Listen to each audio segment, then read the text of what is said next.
The Lockheed F-104 Starfighter is a single-engine supersonic interceptor aircraft that served as a fighter bomber during the Cold War.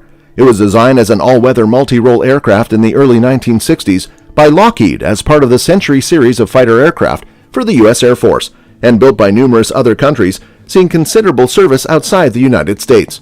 Welcome back to Future Warplanes, your go-to source for warplane information. Quick reminder, subscribing is free. Linking the video helps YouTube suggest similar videos. Comments are loved and featured in upcoming videos. During the Korean War, fighter pilots from the U.S. Air Force, who were equipped with MiGs, were outperformed by Soviet pilots. Lockheed engineers, under the direction of Kelly Johnson, came up with a revolutionary design and presented it to the Air Force for consideration. This design was renowned for its sleekness, notably its thin wings and missile-shaped fuselage, as well as a novel pilot ejection mechanism. Who exactly was the late Kelly Johnson? Kelly Johnson was one of the most renowned aerospace engineers of the 20th century. He is widely regarded as the founder of the Skunk Works program at Lockheed Martin, which was responsible for the development of some of the most famous and technologically advanced military aircraft of our time. Even though he was a great engineer, he is most admired for his ability to supervise and manage the projects that Skunk Works handled in the manner that was extraordinarily effective. In addition to this, he was well known for his ability to establish highly effective and productive working conditions. Many of the projects that he supervised were finished with the help of small groups of committed individuals who were given a significant role and amount of responsibility in the development of their aircraft. In the early 1940s, Germany was on the losing side of the war but had succeeded in developing the world's first aircraft powered by a jet engine. This accomplishment was a source of pride for the country. As a direct reaction, the United States Air Force gave Lockheed the contract to design and build the very first American fighter jet. Kelly Johnson was granted complete authority over the project, and the only person to whom he was accountable was the CEO of Lockheed. They were given 5 months to create the aircraft, and in 143 days, Kelly and his hand-picked crew were able to deliver the P-80 Shooting Star. They were able to do this because Kelly was an excellent leader. Kelly's reputation for delivering projects on schedule and within budget was therefore firmly established. The backstory behind the creation of the F-104. Kelly Johnson became aware of the fact that U.S. aircraft were at a disadvantage compared to Russian MiG-15s after speaking with pilots who were deployed in Korea. Kelly and his team at Lockheed began working on an aircraft that would outperform the MiGs and give the American pilots the advantage that they needed to maintain air superiority. Since the F-86 Sabre, which was made in the U.S., would need to be replaced, Kelly began working on the project. The American pilots came to the conclusion that they need a quicker aircraft that was also capable of climbing more effectively and flying at a greater altitude. When Kelly and his team at Lockheed obtained a contract with the Air Force to create what would eventually become the F-104 Starfighter, they had already begun working on the aircraft. This led to the development of the F-104 Starfighter. Even by current standards, the flying qualities of the Starfighter were outstanding. It could move quickly, turn sharply, with ease. Its disadvantage was at low speeds. It was intended to function at high speeds, and it did so extremely well. Nevertheless, in order to turn, it required that these high speeds be maintained. It also had a very fast takeoff speed and a very high landing speed, both of which caused problems for the pilots. Now let's take a look at some of its most notable characteristics. The F-104 Starfighter was a single-engine interceptor that could provide pilots speed and height, two qualities they desired following their experiences in Korea. It was designed by North American Aviation. It would be capable of traveling at double the speed of sound, and in order to achieve this, it was designed like a rocket and had wings that were exceedingly short, extremely thin, and razor-sharp. Due to its top-rated speed of more than Mach 2, the F-104 made its first flight in 1954 and was instantly given the nickname the rocket with a man in it. The Starfighter was the first military aircraft capable of continuous Mach 2 flying, with its speed and climb capability were still impressive more than 30 years later. It was built for maximum performance above Mach 1.2, with razor-edge, thin-blade supersonic wings visible only in the cockpit's mirrors.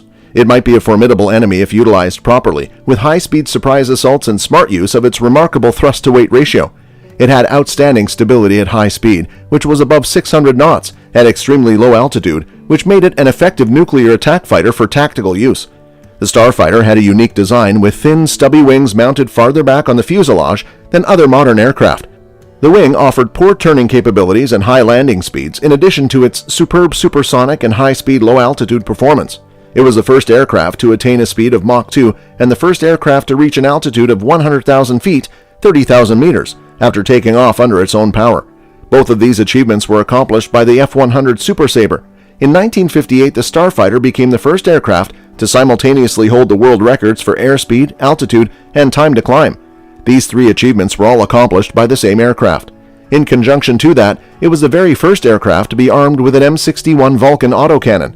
It was intended for the F-104 to make use of the General Electric J79 turbojet engine, which was to be fueled by side-mounted intakes fitted with fixed inlet cones and tuned for performance at Mach 1.7, increased to Mach 2 for later F-104s equipped with more powerful J79 GE19 engines. The F-104, in contrast to other supersonic aircraft, had not have variable geometry inlets. Rather, at high Mach numbers, extra air was routed around the engine. This occurred while the aircraft was flying at a high speed. F-104 downfall. In the mid-1960s, the F-104 Starfighter safety record became a major topic of discussion in the media, particularly in West Germany. In 1975, Lockheed came to an agreement to pay a total of 3 million German marks, which is equivalent to around 1.2 million in American currency, to approximately 60 widows and dependents of 32 Luftwaffe pilots who had been killed in the line of duty. During the course of the announcement of the settlement, the counsel for the plaintiff said that his client had been asking 10 million United States dollars and mentioned that there were more instances of pilot mistake than he had imagined. The F-104 Starfighter was the first aircraft that could maintain a speed of Mach 2 while in flight, earning it the nickname the rocket with a man in it. It had limited flying range, antiquated avionics, a high landing speed, and up until the latter half of 1967, an unusable engine.